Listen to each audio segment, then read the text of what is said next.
Part 3. Attack by Stratagem. Sun Tzu said, "In the practical art of war, the best thing of all is to take the enemy's country whole and intact. To shatter and destroy it is not so good. So too, it is better to recapture an army entire than to destroy it, to capture a regiment, a detachment, or a company entire than to destroy them. Hence, to fight and conquer in all your battles is not supreme excellence. Supreme excellence consists in breaking the enemy's resistance without fighting. Thus, the highest form of generalship is to balk the enemy's plans. The next best is to prevent the junction of the enemy's forces. The next in order is to attack the enemy's army in the field. And the worst policy of all is to besiege walled cities. The rule is, not to besiege walled cities if it can possibly be avoided. The preparation of mantlets, movable shelters, and various implements of war will take up 3 whole months, and the piling up of mounds against the walls will take 3 months more. The general, unable to control his irritation, will launch his men to the assault like swarming ants, with the result that 1/3 of his men are slain, while the town still remains untaken. Such are the disastrous effects of a siege. Therefore the skilful leader subdues the enemy's troops without any fighting. He captures their cities without laying siege to them. He overthrows their kingdom without lengthy operations in the field. With his forces intact, he will dispute the mastery of the empire, and thus, without losing a man, his triumph will be complete. This is the method of attacking by stratagem. It is the rule in war, if our forces are 10 to the enemy's 1, to surround him; if 5 to 1, to attack him; if twice as numerous, to divide our army into 2. If equally matched, we can offer battle; if slightly inferior in numbers, we can avoid the enemy; if quite unequal in every way, we can flee from him. Hence, though an obstinate fight may be made by a small force, in the end it must be captured by the larger force. Now the general is the bulwark of the state. If the bulwark is complete at all points, the state will be strong. If the bulwark is defective, the state will be weak. There are 3 ways in which a ruler can bring misfortune upon his army. 1. By commanding the army to advance or to retreat, being ignorant of the fact that it cannot obey. This is called hobbling the army. 2. By attempting to govern an army in the same way as he administers a kingdom, being ignorant of the conditions which obtain in an army. This causes restlessness in the soldiers' minds. 3. By employing the officers of his army without discrimination through ignorance of the military principle of adaptation to circumstances. This shakes the confidence of the soldiers. But when the army is restless and distrustful, trouble is sure to come from the other feudal princes. This is simply bringing anarchy into the army, and flinging victory away.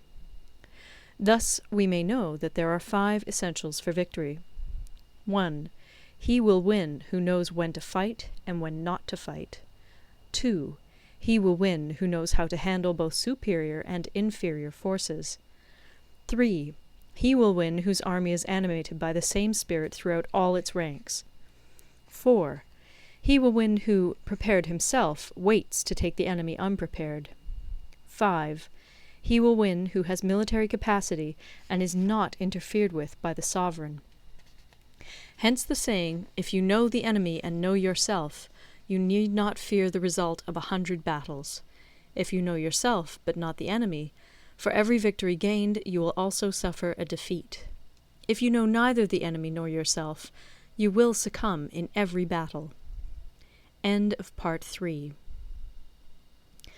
Part 4. Tactical Dispositions.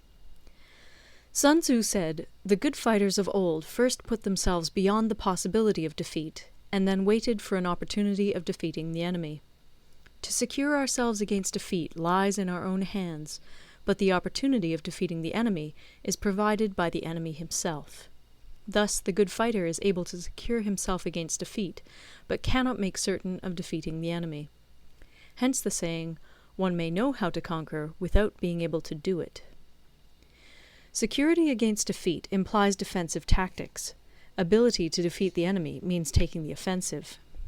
Standing on the defensive indicates insufficient strength. Attacking, a superabundance of strength. The general who is skilled in defence hides in the most secret recesses of the earth. He who is skilled in attack flashes forth from the topmost heights of heaven. Thus, on the one hand, we have ability to protect ourselves, on the other, a victory that is complete. To see victory only when it is within the ken of the common herd is not the acme of excellence. Neither is it the acme of excellence if you fight and conquer, and the whole empire says, "Well done!" To lift an autumn hair is no sign of great strength. To see the sun and moon is no sign of sharp sight. To hear the noise of thunder is no sign of a quick ear. What the ancients called a clever fighter is one who not only wins, but excels in winning with ease. Hence his victories bring him neither reputation for wisdom nor credit for courage. He wins his battles by making no mistakes. Making no mistakes is what establishes the certainty of victory, for it means conquering an enemy that is already defeated.